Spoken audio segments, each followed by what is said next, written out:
자, 오늘은 종려주일이죠. 예수님께서 예루살렘으로 입성하실 때에 사람들이 그 겉옷을 펴서 예수님의 가는 길 위에 펼쳐놓고 종려나무 가지를 베어다가 그것을 흔들면서 그들이 소리쳐 외쳤습니다. 호산나 찬송하리로다. 예. 여러분, 이 호산나라는 말은 이제 우리를 구원하소서라고 하는 기도와도 같은 말입니다. 지금 이스라엘이 왜 예수님께 우리를 구원해달라고 이렇게 소리치고 있는 것일까요? 예수님 당시에 이스라엘은 로마의 식민 통치를 받고 있었습니다. 나라를 잃고 힘겨운 삶을 살고 있었습니다. 먹고 살기 힘든 가난하고 압제받고 착취당하는 그런 시대였는데 한 사람이 등장을 했습니다. 그분은 오병이어로 5,000명을 먹이고도 12강지로 남기시는 기적을 행하시는 분이었어요. 먹고 마시는 문제를 해결해 주셨습니다. 병들고 죽어가는 자들을 고치시고 새롭게 해 주십니다. 심지어는 바람과 바다도 꾸짖으니 그 말대로 순종하는 능력의 사람이었습니다. 그러다 보니 이스라엘 백성들에게 희망이 생겼습니다. 이 로마의 압제에서, 이 가난에서, 이 압제에서 우리를 구원해 주실 분이 나타나셨다. 그분이 바로 이 예루살렘으로 입성하시는 예수님이셨다는 거예요. 비록 그분은 나귀를 타고 오시지만 이 분이 예루살렘에 입성하기만 하면 하나님의 나라를 회복시키고 이 로마 군대를 당장에 쫓아낼 것이라고 철석같이 믿었습니다. 그래서 예수님이 이 예루살렘으로 들어오실 때 백성들은 옷을 벗어서 그 길 위에 깔고 우리를 구원해달라고 종려나무 가지를 흔들어서 찬송하며 흔들었던 것이지요. 그러나 예수님의 그 가는 길은 그들이 생각하는 것처럼 왕으로 등극하시는 영광의 길이 결코 아니었습니다. 오히려 예수님의 이 예루살렘의 입성은 죽으러 가는 길이었습니다. 사람들은 그것도 모르고 그저 호산나 하고 예수님을 맞이하고 환영을 했던 거죠. 예수님의 이 예루살렘의 입성은 고난의 출발이었습니다. 그래서 이 종려주일을 기점으로 부활주일까지 일주일간 우리는 고난주간으로 지키고 있습니다. 고난주간에는 우리가 즐겨하던 것들을 연기하고 또 여러 가지 행사들을 또 앞당기거나 뒤로 미루어서 이 고난주간만큼은 주님의 고난에 동참하는 의미로 경건하게 지내는 시기입니다. 누군가는 금식을 하기도 하고 또 기도하면서 주님의 뜻을 따라가는 시간이지요. 특별히 이 고난주간을 앞두고 주님께서 이 고난을 감당하시기 위해서 겟세마네에서 기도하시는 그 주님의 기도를 함께 말씀을 통해 우리가 살펴보면서 성도가 주님을 따라가며 기도할 때에 그 기도가 우리에게 어떤 유익을 가져다 주는지, 그 기도의 능력이 우리에게 어떻게 나타나는지 함께 말씀의 은혜를 나누기를 원합니다. 우리 예수님은 십자가를 지기 전에 겟세마네 동산에 오르셔서 기도하셨습니다. 예수님은 물로 포도주를 만들고 바람과 바다도 꾸짖고 죽은 자도 살리시는 기적의 하나님이셨지만, 능력의 하나님이셨지만, 그러나 사람으로서 오늘 이 십자가의 구속사역을 감당하기 위해서는 자신을 부인하셔야만 하셨습니다. 제자들에게도 그렇게 가르치셨죠. 마태복음 16장 24절에 보면 예수께서 제자들에게 이르시되 누구든지 나를 따라오려거든 자기를 부인하고 자기 십자가를 지고 나를 따를 것이니라. 아멘. 예수님의 거룩한 신성, 하나님의 능력으로 살려면 이 고난의 십자가를 지실 이유가 없지요. 이 십자가는 죄인이 지어야 하는 십자가이기 때문에 예수님은 그것을 피할 수밖에 없는 것입니다. 그러나 예수님은 그것이 우리를 구하시기 위한 사명이셨기 때문에 자신을 부인하여야만 했습니다. 죄 없으신 하나님이 죄인이 지어야 하는 그 십자가를 짓는다는 것은 자기를 부인하지 않고는 할 수 없는 일이에요. 그리고 자기를 부인하기 위해서는 그야말로 처절한 기도의 시간이 필요한 것입니다. 주님은 이것을 몸소 제자들에게 가르쳐 주시고 보여주시기 위하여서 제자들을 데리고 함께 겟세마네에 기도하러 가신 것이에요. 오늘 36절을 보겠습니다. 이에 예수께서 제자들과 함께 겟세마네라 하는 곳에 이르러 제자들에게 이르시되 내가 저기 가서 기도할 동안에 너희는 여기 앉아 있으라 하시고, 겟세마네는 이 예루살렘에 오셨을 때마다 제자들과 함께 자주 기도하러 오르셨던 곳입니다. 나중에 가룟 유다가 군병들을 이끌고 예수님을 찾아온 것을 보면 제자들도 익히 익숙하게 잘 알고 있던 장소였습니다. 이 예수님께서 여느 때와 마찬가지로 이 제자들을 데리고 겟세마네에 오르셔서 기도하실 때에 제자들에게 이곳에 머물러 있으라 하시고 베드로와 야고보와 요한은 좀 더 가까이 데리고 가셔서 좀 더 정확하게 그리고 적나라하게 예수님의 기도하는 모습을 보게 하셨습니다. 특별히 예수님이 이 겟세마네에서 기도하실 때는 그야말로 여느 때와는 다른 십자가의 죽음을 앞두고 극히 고민하고 슬퍼하시는 그러한 모습을 이 제자들에게 보여주셨습니다. 여러분, 스승이 제자들에게 좋은 모습만 보여주려고 하지 자신의 약한 모습, 부족한 모습을 보이고 싶어 하지 않습니다. 그런데 예수님은 오히려 이 제자들 앞에 예수님의 지극히 인간적인 모습, 연약한 모습, 심히 괴롭고 슬프고 고통스러워하는 모습을 하나도 숨김없이 가감없이 다 보여주고 계신 것이에요. 왜 그러실까요? 여러분, 예수님은 참 하나님이시지만 또한 우리를 위해서 참 인간이 되신 분이십니다. 그래서 인간적으로 생각할 때에 그 십자가의 죽음은 너무나 두려운 공포였습니다. 여러분, 그 두려운 공포와 그 슬픔과 고뇌 속에 있는 참 사람으로서 예수님, 그 예수님이 어떻게 이 고난을, 이 공포를 어떻게 극복해내는가를 이 제자들에게 몸소 보여주시고 가르쳐주고 싶으셨던 것입니다. 왜냐하면 예수님에게만 이 고난이 찾아오는 것이 아니라 이 땅을 살아가는 모든 제자들에게, 성도들에게도 고난이 찾아올 것이기 때문입니다.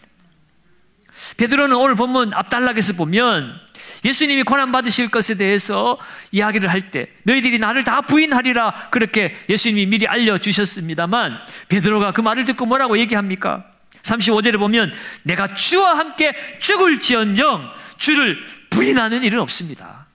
죽으면 죽었지 내가 예수님 어떻게 부인하겠습니까? 라고 그렇게 고백을 했습니다. 함께 따라온 베드로와 야고보와 요한은 어떤 사람들입니까? 어머니를 대동해서 내가 주님의 좌우편에 서서 우리 형제가 함께 주님을 열심히 잘 섬기겠습니다 라고까지 했던 사람들이고, 오늘 베드로가 대표적으로 내가 부인하지 않겠다고 목숨 걸고 맹세했지만 다른 제자들도 다 그와 같이 얘기했다고 성경은 기록하고 있습니다. 그래서 여러분, 오늘 예수님은 이들이 지금 예수님이 가는 고난의 길을 그들이 목숨을 걸고 따라가겠다라고 그들이 이야기하고 있는데 과연 그들이 그 길을 갈 수 있을까? 기도 없이는 갈 수 없다는 것을 예수님은 너무나 잘 알기 때문에 그 고난을 대비하기 위해서 기도로 극복하는 모습을 예수님은 제자들에게 말로만이 아니라 시청각으로 그들이 몸으로 배우도록 주님은 그들을 데리고 기도하는 곳에 데려가셨고, 예수님의 그 인간적으로 기도하는 그 연약한 모습을 적나라하게 보여주고 계신 것이었습니다. 하지만 제자들은 큰 소리만 쳤지 정말 예수님처럼 깨어서 함께 기도하지 못했습니다. 결론적으로 보면 그들이 기도하지 않아서 예수님 말씀대로 다 예수를 부인하고 뿔뿔이 도망쳤습니다.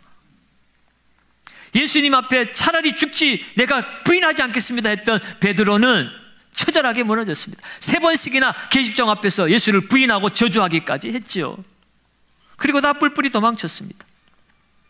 사랑하는 여러분, 기도하지 않으면서 큰 소리 치는 것은 이미 함정에 빠진 것입니다, 여러분. 기도하는 자는 시험에서 빠지지 않습니다. 시험이 들더라도 기도하면 그 시험이 하나님의 뜻을 알아가는 기회로 바뀌어지게 되어지는 것이에요. 기도하지 않으니까 시험에 빠져들이는 것입니다. 여러분, 성도에게 있어서 가장 위험한 것은요, 기도하지 않는 자신감입니다. 기도하지 않으면서 겸손함이라도 갖추면 그래도 괜찮아요. 그런데 기도도 안 하면서 나는 할 수 있다, 무엇이든지 할 수 있다라고 자신감 있게 소리치는 것이 위험하다는 것입니다. 아무리 큰 소리쳐도 기도하지 않는 사람의 그 소리는 울리는 꽹과리와 같고 공허한 알맹이 없는 소리와도 같은 것입니다. 여러분, 그러면 우리가 성공적인 인생을 살기 위해서는 겸손해야 돼요. 겸손할 뿐만 아니라 기도해야 되는 것입니다. 겸손한 사람은 하나님 앞에 기도할 수밖에 없어요, 여러분. 기도한다는 것은 무슨 의미입니까? 내 힘으로는 할 수 없습니다. 하나님 도와주셔야 됩니다. 하나님 역사해야만 됩니다. 하나님의 능력으로만 살 수 있습니다. 그것이 기도하는 자리 아닙니까? 그런데 기도하지 않겠다는 것은 뭐예요? 기도하지 않아도 내가 얼마든지 이 세상 잘 살아갈 수 있습니다. 기도 안 해도 내가 돈으로 살면 되지요. 기도 안 해도 내 지식으로 살면 되지요. 내 재능으로 살면 되지요. 그것이 기도하지 않는 것의 본질이라는 것이에요. 그러면 여러분, 기도는 하나님을 의지하는 통로입니다. 기도는 그분의 힘을 내 힘으로 바꾸는 것이 기도라고 하는 것이에요. 오늘 주님은 죽을 만큼 고통스러운 상황이었지만 기도로 그것을 극복해내셨습니다. 오늘 38절에 보시면 이에 말씀하시되 내 마음이 매우 고민하여 죽게 되었으니, 예수님이 지금 상태가, 그 상황이 매우 고민하여 죽을 만큼 고통스러운 상황이라고 얘기하는 것입니다. 그러니 너희는 여기 머물러 나와 함께 깨어있으라. 나와 함께 깨어있다는 것은 무슨 말입니까? 나와 함께 깨어서 기도하자는 거예요. 기도하자는 거예요. 주님은 십자가를 앞두고 그 마음이 매우 고민되어 죽을 지경 가운데 와 있습니다. 여러분, 세상 죄를 짊어지고 죽어야 하는 그 예수님의 심정이 너무너무 고민되어지고 죽을 것 같은 고통이라는 것이에요. 십자가에서 물과 피를 쏟으시고 창에 찔리시고 고난 받으셔야 되는 그 죽음의 공포가 참 인간으로서 예수님에게 얼마나 컸겠습니까? 그런데 여러분, 육체를 가지고 당하는 그 고통도 어마무시한 고통이었지만 예수님에게 있어서 진짜 고통은 영적인 고통이었습니다. 예수님은 하나님의 아들로서 영원부터 영원까지 한 번도 떨어져 본 적이 없으신 친밀한 사랑과 교제 가운데 있는 하나님과 예수님의 관계였어요. 그런데 십자가의 그 죽음은요, 한 번도 떨어져 본 적 없는 하나님 아버지와 그 아들의 관계를 끊어놓는 시간입니다. 왜요? 인류의 죄를 담당하는 죽음이었기 때문에 그렇습니다. 그래서 예수님이 십자가에서 뭐라고 외쳤습니까? 엘리 엘리 라마 사박다니, 하나님이여 하나님이여 어찌하여 나를 버리시나이까? 단순히 죽는 것, 십자가에 고난받는 것, 그것이 고통스럽고 아픈 것을 뛰어넘어서서 하나님 앞에 버림받는 순간, 그 순간이 영적으로는 견디기 힘든 고통이라는 것이에요. 여러분, 스데반 집사도 주님 때문에 죽었습니다. 그런데 스데반은 죽을 때 환한 얼굴로, 평안한 얼굴로 죽었어요. 돌이 막 날아오는데도 인상 하나 찌그리지 않고 오히려 저들을 용서해달라고 기도까지 하면서 그렇게 죽을 수 있었습니다. 그런데 스데반이 왜 그렇게 환하게 평안한 가운데 그 죽음을 맞이할 수 있었을까요? 그래서 성경을 보니까 스데반이 눈을 들어보니까 하늘문이 열리고 보좌 옆에 서 계신 예수 그리스도를 스데반은 보았기 때문입니다. 주를 위해서 고난받고 죽는 그 스데반을 주님이 하늘문을 열고 그와 함께 하시고 그를 위로하시고 격려했다는 거예요. 내가 세상 끝날까지 너와 항상 함께 있겠다고 말하지 아니하였느냐. 사망도 생명도 천사도 권세자들도 세상의 그 어떤 것도, 그래서 예수 안에서 너를 향한 하나님의 사랑에서 끊을 수 없으리라고 성경이 말하고 있는 것처럼 주님은 그 스데반과 함께 하셨기 때문에 스데반은 그 죽음 앞에서도 밝게 환하게 그 죽음을 평안으로 맞이할 수 있었던 것이에요. 그런데 오늘 예수님은 왜 이렇게 똑같은 죽음임에도 불구하고 심히 고민하여 죽게 되었다고 슬퍼하고 고통스러워 하십니까? 여러분, 스데반은 의인의 죽음이었어요. 근데 예수님은 죄인의 저주받은 죽음을 맞이하고 있어요. 예수님은 죄가 없으시지만 예수님은 저와 여러분 온 인류의 죄를 다 담당하신 저주받은 죽음이었기 때문에 하나님의 위로를, 하나님의 격려를 받을 수도 없는, 하나님이 곁에 계시지 않고 오히려 하나님이 외면하고 하나님이 침묵하시는 그런 고통스러운 죽음을 맞이하게 되어지는 것이에요. 그러니 예수님이 심히 고민하여 죽게 되었다라고 그렇게 말씀하고 계신 것입니다. 사랑하는 여러분, 이런 상황이 되면 하나님께로부터 버림받았다고 생각되어지면 우리는 좌절할 수밖에 없습니다. 포기할 수밖에 없습니다. 그런데 예수님은 이것을 기도로 극복해냅니다.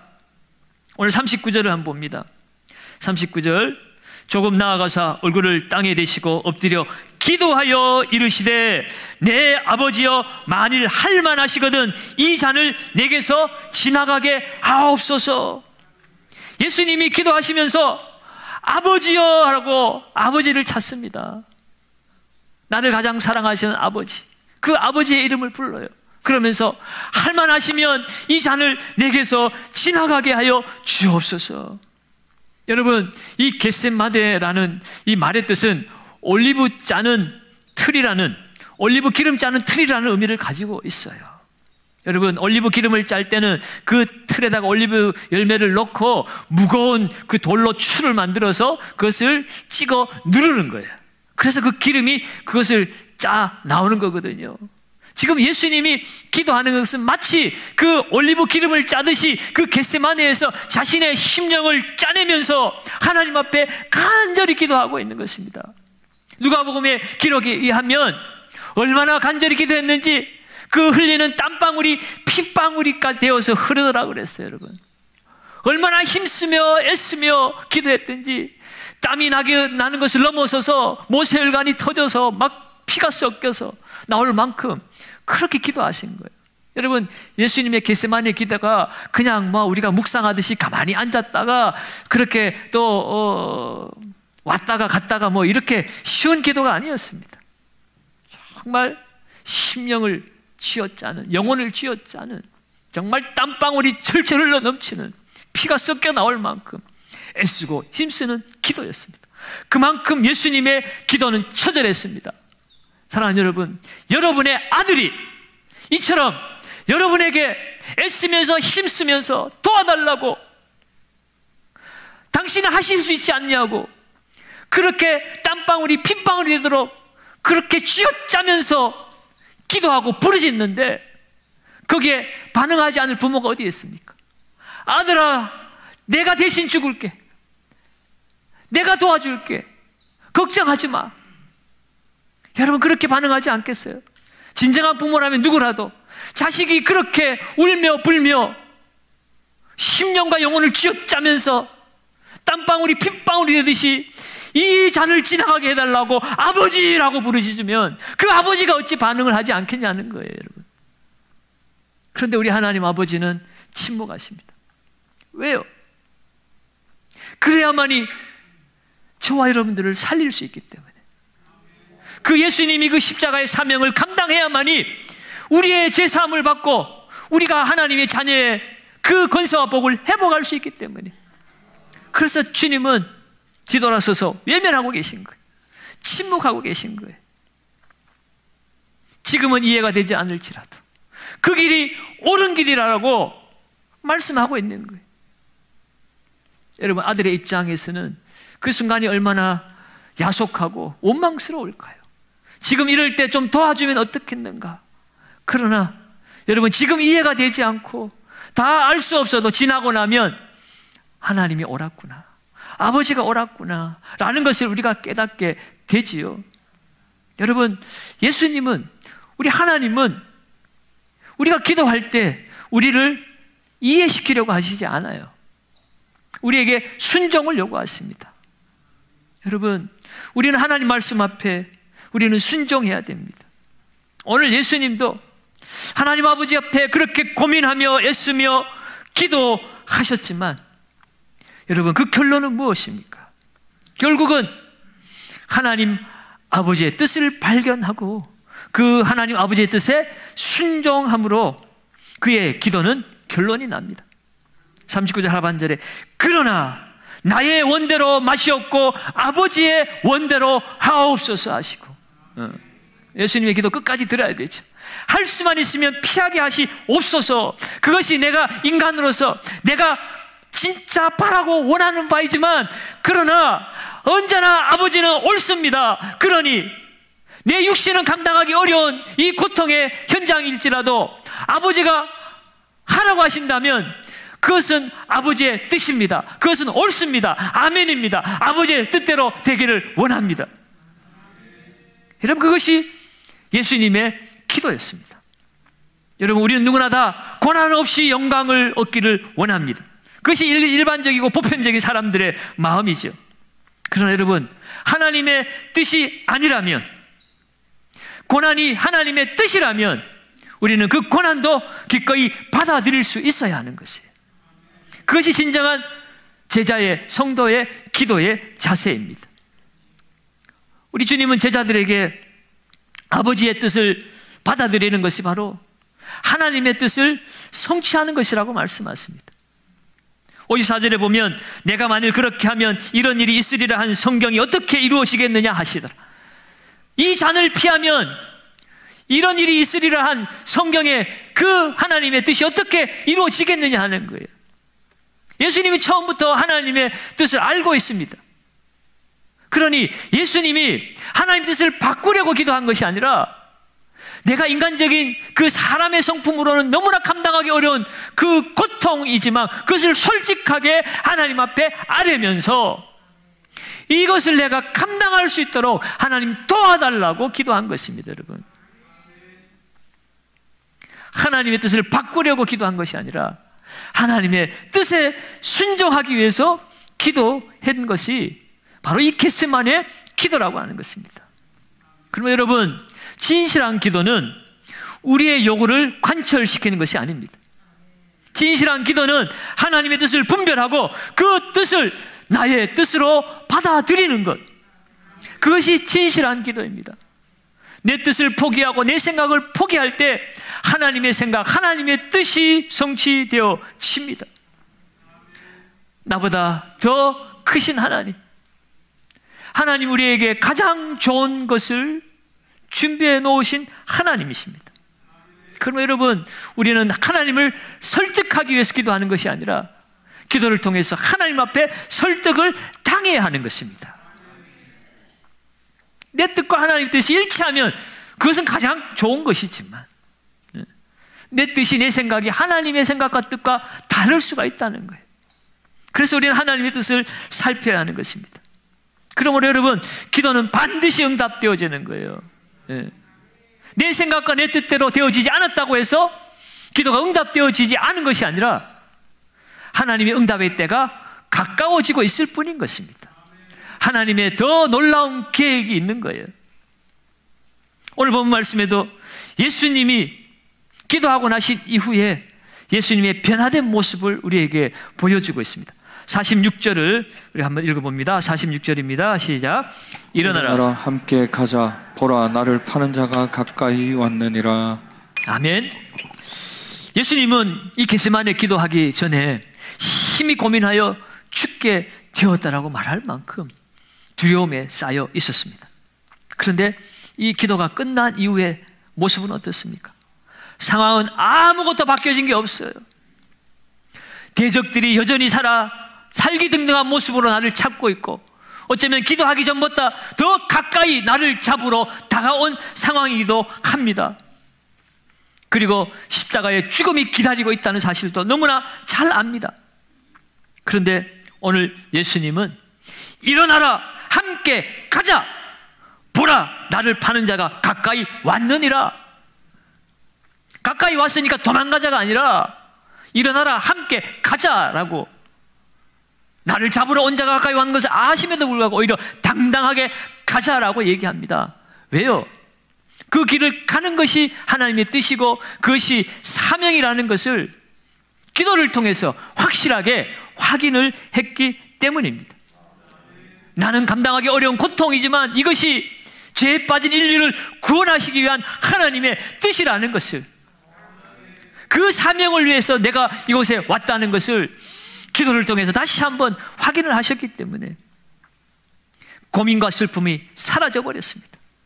그 고민거리를 향하여서 당당하게 맞서서 가자라고 말하고 있는 거죠. 사랑하는 여러분, 오늘 주님은 기도가 무엇인지를 우리에게 보여주고 계십니다. 기도라는 것은 상황을 바꾸는 것이 아니라 나를 바꾸는 것이 기도다 하는 것이에요. 그렇다면 오늘 우리의 기도는 어떻습니까? 기도가 끝났는데도 여전히 고민거리가 남아있고 걱정거리가 그대로 남아있고 슬픔을 자아내던 그 상황이 여전히 우리를 둘러싸고 있습니까? 그것 때문에 내 기도는 소용이 없구나, 내 기도는 하나님 듣지 않으시는구나 라고 더욱 좌절하고 절망하고 있는 것은 아닙니까? 여러분, 기도는 반드시 응답된다고 그랬어요. 상황이 바뀌지 않았다 할지라도 하나님은 내 기도를 들으신 줄로 믿습니다. 내 기도에 이 고민거리가 아직 사라지지 않았다는 것은 하나님이 그것을 통해서 나를 바꾸시고 나를 새롭게 하시고자 하시는 하나님의 놀라운 계획이 있는 줄로 믿습니다. 상황이 바뀌었느냐 안 바뀌었느냐를 보지 마시고 하나님이 내 기도를 들으셨느냐 안 들으셨느냐, 하나님 나와 함께 하느냐 안 하느냐, 여러분 기도를 통하여 하나님을 만나셔야 하는 것입니다. 진정한 기도의 응답은 상황이 바뀌는 것이 아니라 내 마음이 바뀌는 거예요. 두려워하고 자신 없던 내 마음이 바뀌어서 당당하게 세상에 맞서 싸우는 것입니다. 이전의 상황과 똑같습니다. 똑같은 이전의 사람입니다. 똑같은 교회입니다. 똑같은 학교입니다. 똑같은 직장입니다. 그러나 내가 바뀌면 세상이 달라지는 거예요. 교회가 달라지고 직장이 달라지고 학교가 달라지는 것입니다. 여러분, 하나님을 바꾸려고 하지 마시고 상황을 바꾸려고 하지 마시고 내 자신을 바꾸시기 바랍니다. 기도할 때 내가 바뀌어지고 하나님의 능력으로 살게 되는 줄로 믿습니다. 그런데 오늘 주님은 그것을 제자들에게 알려주고 싶었고 가르쳐주고 싶었는데 제자들은 그것을 보지 못하고 배우지 못했습니다. 기도의 능력을 경험하지 못했어요. 왜요? 깨어 기도할 시간에 그들이 기도하지 않고 잠을 자고 있었습니다. 오늘 40절 말씀입니다. 제자들에게 오사 그 자는 것을 보시고 베드로에게 말씀하시되 너희가 나와 함께 1시간도 이렇게 깨어 있을 수 없더냐? 나와 함께 1시간도 이렇게 깨어서 기도할 수 없겠느냐 하는 것이에요. 여러분, 제자들은 기도할 시간에 쿨쿨 잠에 빠졌습니다. 곧 있게 될 그 고난의 상황을 전혀 대비하지 못하고 있습니다. 아예 인식조차 못하고 있어요. 심히 고민하여 죽게 된 그 예수님의 슬픈 마음도 전혀 헤아리지 못하고 있는 제자들의 모습입니다. 그저 아무 생각 없이 태평스럽게 코를 골며 잠만 잘 자고 있어요. 여러분, 이런 제자들을 볼 때 예수님의 마음이 얼마나 답답했을까요? 조금만 지나면 고난이 찾아올 텐데 그 고난을 이 제자들이 어떻게 헤쳐나갈까? 예수님은 그것을 아시기 때문에 함께 깨어 기도하자, 시험에 들지 않도록 깨어 기도하자라고 말씀을 하신 것이었습니다. 결국 그들은 첫 번째, 두 번째 주님이 기도하자고 찾아오셔도 그들은 기도하지 못하고 잠만 자다가 마지막 세 번째는 예수님이 이제 됐다고만, 이제 더 이상 기도할 수 있는 시간이 지나버린 거예요, 여러분. 그 결과, 기도하지 않은 결과 그들은 시험에 빠져 들어간 것이고 어려움을 당하고 고통을 당하게 되어지는 것입니다. 사랑하는 여러분, 오늘 정말 큰 소리만 치고 삶으로 따라가지 않았던 이 베드로의 모습, 마음은 온화였지만 육신이 약하다고 우리 주님 말씀하고 계셨는데요, 여러분, 이 베드로의 문제가 저와 여러분들의 문제가 아니겠습니까? 여러분, 정말 우리는 간절히 마음으로 원해도 여러분, 우리는 늘 시험에 빠질 수밖에 없는 연약한 사람들입니다. 그래서 여러분, 우리는 돌파해내야 돼요. 우리 새벽에 우리의 기도를 가로막는 것들이 있다고 그랬잖아요. 바빠서 못해, 피곤해서 못해. 여러분, 정말 바쁘고 피곤해서 못하는 것이 아니라 그렇게 우리를 속이는 마귀에게 속아서 그래 못하는 거예요. 여러분, 하면 할 수 있습니다. 깨어 기도하면 주님이 공급하시는 힘으로 되어지는 거예요. 예수님도 육신을 입으시고 우리가 똑같은 인성을 가지신, 고민하여 죽게 된 상황이었지만 돌파해내서 기도하니 주님이 당당하게 맞서서 그 십자가를 지시고 사명을 감당하시게 된 것 아니겠습니까, 여러분? 우리도 육신의 연약함을 돌파해내야 돼. 우리의 마비된 영혼의 그 영적 근육을 부러뜨리고 다시 기도하여 하나님과 친밀한 관계 속으로 들어가야 하는 것입니다. 돈을 의지할 것이 아니라, 사람을 의지할 것이 아니라 지금도 나와 함께 살아 역사하시는 그 주님의 힘을 덧입고 살아야 되는데, 기도하지 않고는, 기도 외에는 이런 이유가 나갈 수 없느니라. 이 영적 싸움에서 우리가 기도하지 않고 어떻게 승리할 수 있겠느냐 하는 것이에요. 여러분, 기도는 그리스도인 모두가 해야 되는 겁니다. 기도는 목사만 하면 되고 선교사만 하면 되고 우리는 그 목사 기도 받아 먹고 살면 되지, 아닙니다, 여러분. 예수님이 피땀 흘려 기도했다고 해서 제자들이 시험에서 건전 받았습니까? 아니에요, 여러분.